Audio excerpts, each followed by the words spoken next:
This video is a tutorial for Gmail on the iPhone. Gmail is an email app from Google that lets you check, send and manage your emails.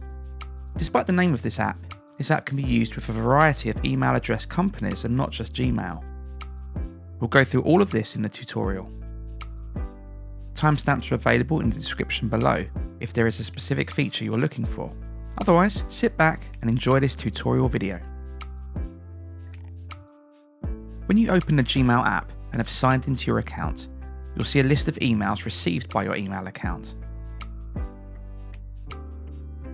Along the bottom, we have two icons, one for email and the other for Google Meet. In the top left corner, you can see an icon with 3 lines. This brings up a large menu, giving you access to your different inboxes, and near the bottom of the menu is Settings. This is where we'll begin our tutorial. To access the app settings, tap on the 3 lines in the top left corner of the screen. Then towards the bottom of the menu, you'll see Settings. The first option lets you manage your Google account. These are settings for your Google account, not just for Gmail. You'll find 2 links here. One called Your Info, Privacy and Security, and the other, Blocked Users, shows you a list of users you have blocked in your Google account. Tap on Your Info, Privacy and Security. This section is separated into several tabs. Under Home, you can see a summary of information found on the other tabs. These include settings for privacy and personalization. Under Personal Info, you can update the information attached to your Google account. This includes your profile picture, display name, date of birth, gender, and contact information. Under Data and Privacy, you can choose what information Google retains about you in order to deliver relevant content and ads. This includes web, YouTube, and location history. Under Security, you can make adjustments to the security of your account, including setting up 2-step verification and a recovery email address, in case you lose access to your account. Under People and Sharing, you can change settings related to your contacts and set up a family group on Google. Back on the settings for your Google account, we can explore many other settings specific to Gmail. At the top we have Chat and Meet. One is to show or hide chat, which will add an additional button on the bottom of the main screen, giving you access to Google Chat and Spaces. Underneath we can do the same thing with Google Meet. Both of these settings give you access to many other communication features of Google's wider suite of apps, all within the Gmail app. We'll explore these other functions towards the end of this tutorial. Further down on the Account Settings menu, we can see notification options. From the first menu, you can choose if you want to be notified of all emails, only high priority emails, or to turn off notifications. This also lets you choose a custom sound whenever you receive a new email.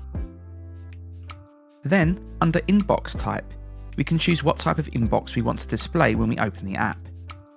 Default is ticked by default, and this will display your emails chronologically by date and time received.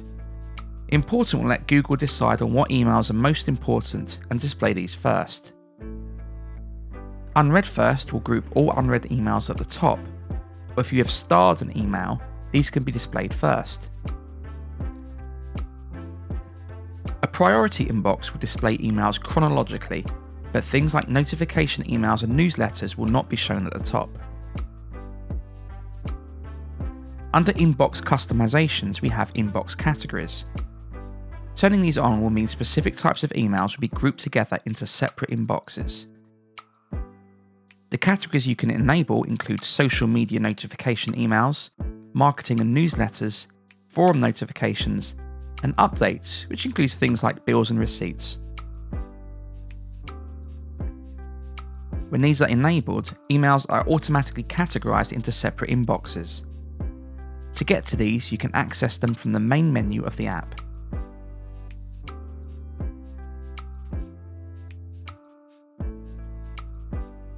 Under Inbox Tips, you can show or hide occasional tips on how to unsubscribe from emails that you rarely read. Next, we have labels. This lets us create and manage custom labels, which are essentially like folders, which appear on the left menu. In this section, you can assign senders' emails to automatically be labelled to help you manage your inbox. We'll cover this in depth later in the tutorial. Next, we can choose the conversation list density, which is what's displayed on your list of messages. Default will show a preview of the email plus a summary of attachments. Comfortable will show a preview of the email without a summary of attachments. Then Compact will only show the sender and the title of the email. Email Swipe Actions lets you choose what happens when you swipe over an email in your inbox. You can choose what happens when you right swipe or left swipe. We'll cover what this looks like later in this tutorial. Your options are to archive, bin or delete, mark as read or unread, snooze, move, or to disable the swipe function. The next item is called Snooze Settings.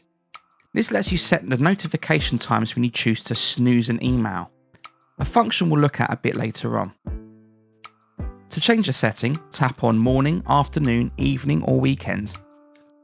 Then choose a time of when you want to receive a notification of a snoozed email. Below this is something called Conversation View. This is where responses to a particular email are grouped together, instead of emails from the same thread being displayed lower down in your inbox.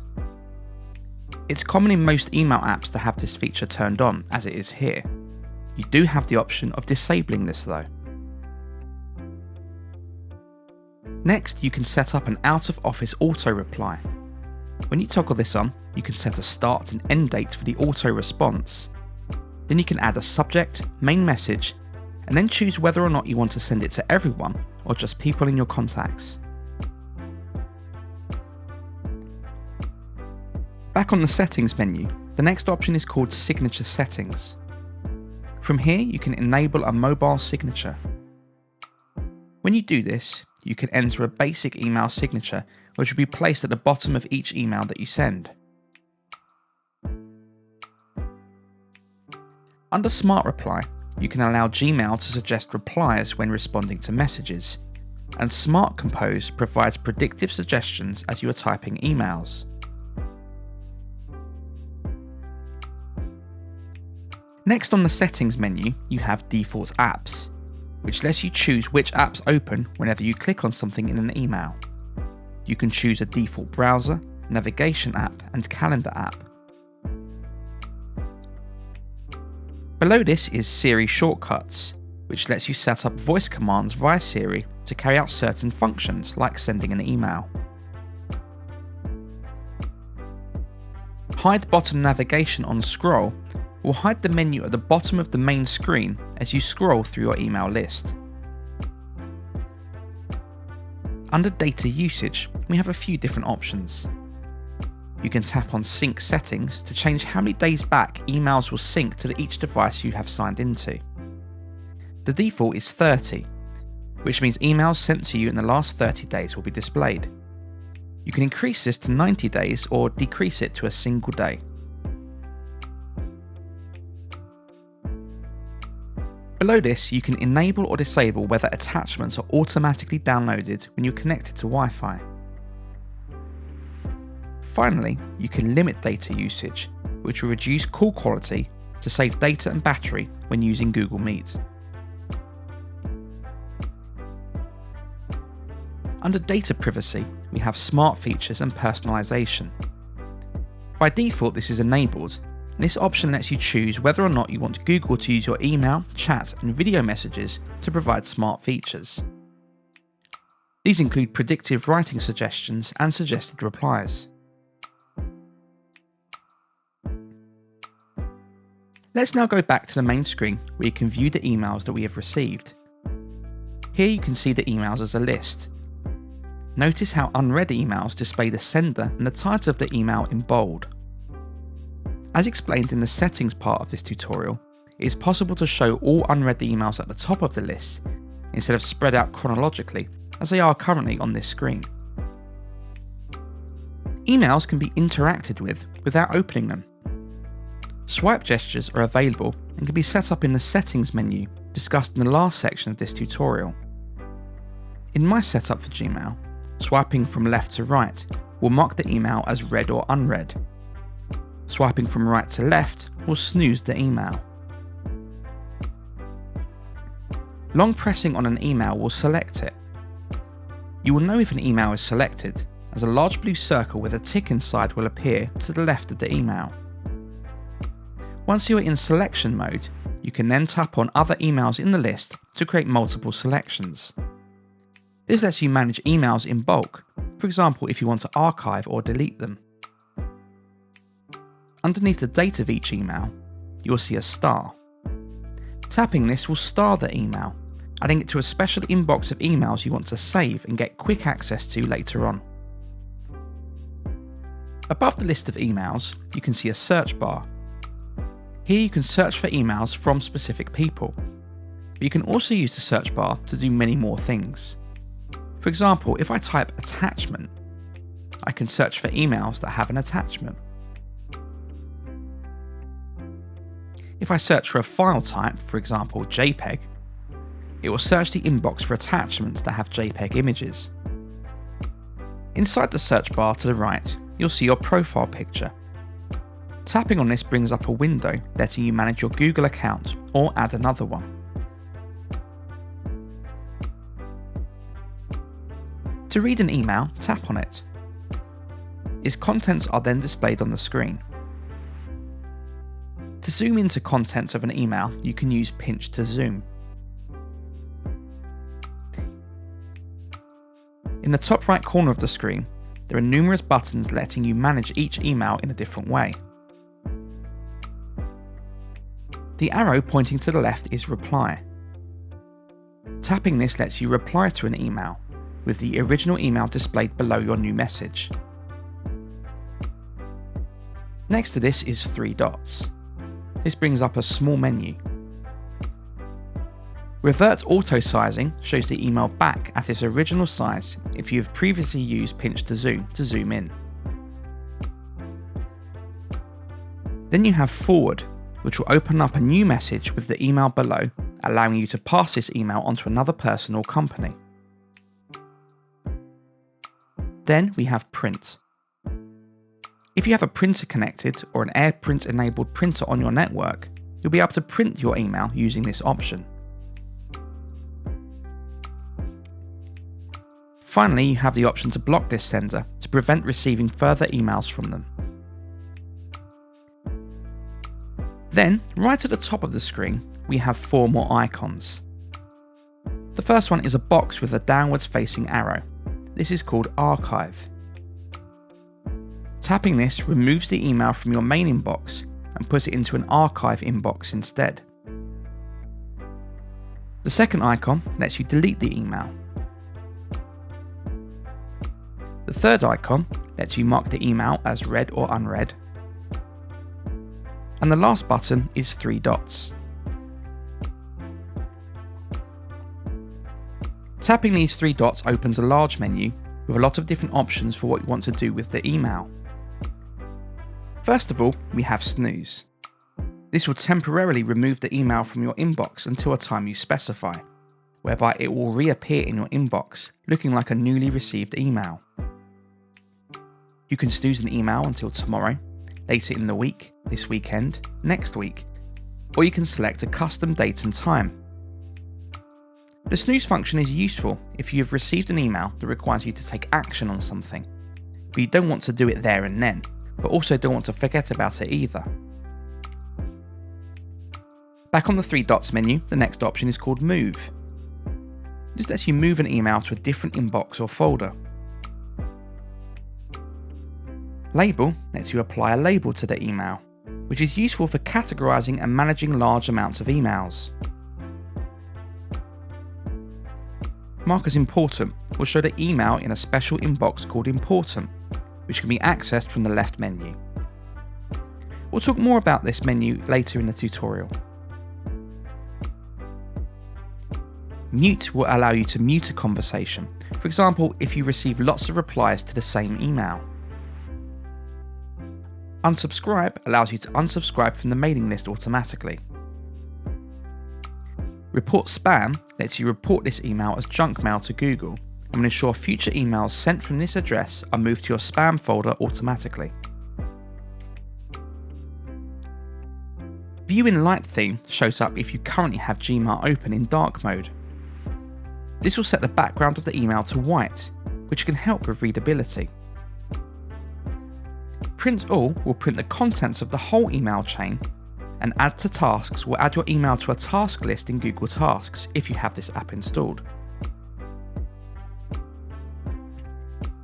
If you received an email with an attachment, these are displayed at the bottom of the email. To open the attachment, you can tap on it.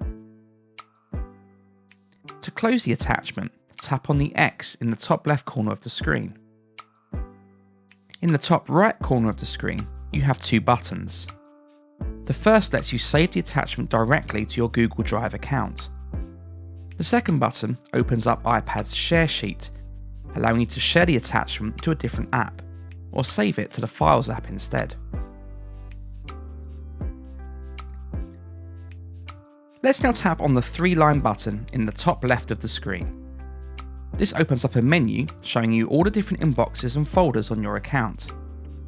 To switch between accounts, tap on your profile picture in the search bar. Then from the list, choose the account you wish to view. All Inboxes shows all emails received from every account you have currently signed into.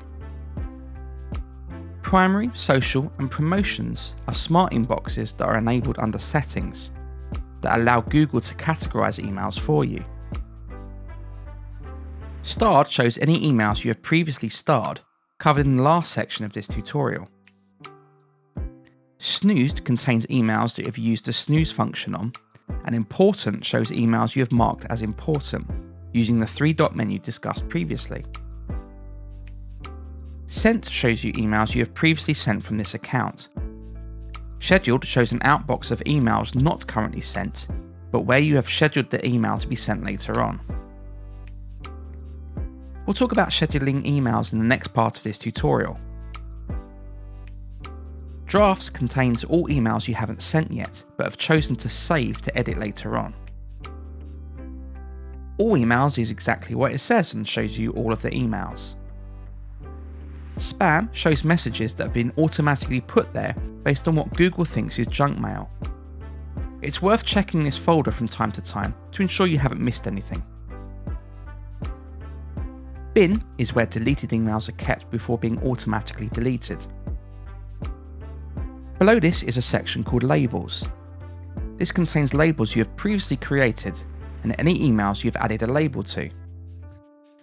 To create a new label, tap on Create New. You can then type the name of your new label and tap Done when you have finished.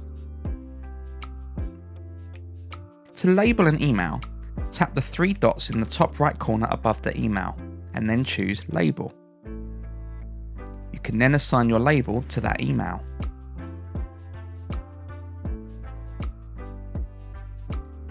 The last few items on this menu we have already discussed, including Settings, which is covered in the first part of this tutorial.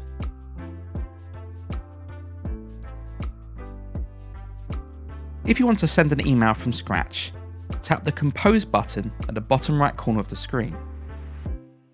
This opens up a new window allowing you to send an email. Begin typing the email address you want to send a message to. To use CC or BCC, tap the arrow at the end of this line, and the entry fields for these will appear. From displays the email address you're sending this email from. If you're signed into more than one account, tap the email address to change it to a different account. Subject is where you add the title to your email. Then Compose Email is where you will type your message.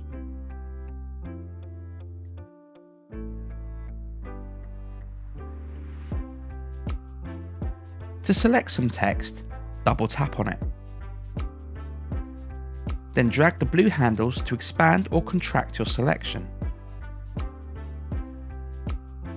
A contextual menu appears, letting you cut, copy, paste and select all. Format gives you the same text formatting options discussed earlier. Translate lets you translate the selected text to a different language. Finally, you can search the web for the selected text. To add an attachment to your email, click the paperclip icon at the top of the window. This will let you add photos from your iPad's photo library or attach a file from Google Drive. Attachments are displayed below the text of your email. To remove an attachment, tap on it, and a menu with Remove on it will appear. Once you have typed your email, you have a few different options. Tapping the X in the top left corner will close the message and save it to your drafts folder. The arrow in the shape of a paper plane in the top right will send the message straight away. Tapping the 3 dots icon brings up a small menu containing 3 options. Schedule Send lets you automatically send this email at a later date and time. This menu gives you some preset options such as tomorrow morning, tomorrow afternoon and Monday morning, or you can pick a custom date and time. Scheduled emails can be viewed in the Scheduled folder in the left menu, discussed in the last section of this tutorial. Confidential mode lets you protect sensitive information. If you send a confidential email to another Gmail user, it will look like a normal email, except they won't be able to print, copy, download or forward it. A confidential email sent to non-Gmail users will show the email as a link, which the recipient must click on in order to view the message. You have some additional options for sending confidential emails, which are found on this screen. You are able to set an expiry time for the email and choose how long the email is available for from the list that appears when you tap on it. Finally, you can set a passcode. This can be a standard passcode which is generated by Google, or you can use SMS, which will send the passcode to the recipient via text message. Just be aware that confidential emails cannot be scheduled.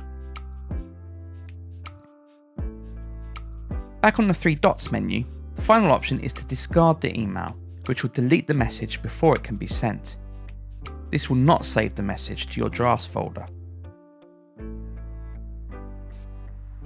If you have enabled chat in Google Meet in the settings section of the Gmail app, you'll see some additional icons along the bottom of the screen. In this final section of the tutorial, I'll give you a brief overview of chat, Spaces and Google Meet.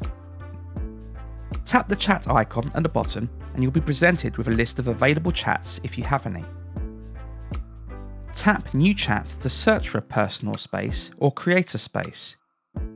You'll be able to view message requests here too. Spaces are essentially group chats, and these are available in this section. To create a new space, tap New Space in the bottom right corner. You'll be able to give your space a name, description, and set a custom icon.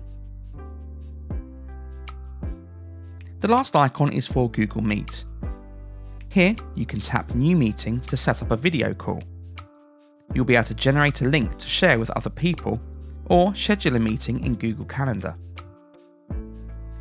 Alternatively, you can tap Join with a code if you've been given a code to join a meeting by someone else running a Google Meet session. That's the end of this tutorial for Gmail on the iPhone. If you want to check out some other videos, I have tutorials on Google Meet, Drive, Docs, Sheets and Slides on the iPad. If you're interested in other email apps, I've also created a tutorial for Microsoft Outlook on the iPad. If you want to use Gmail on the iPad, I've also created a tutorial for that app too. My other iPhone tutorials include Microsoft Teams and Microsoft OneNote.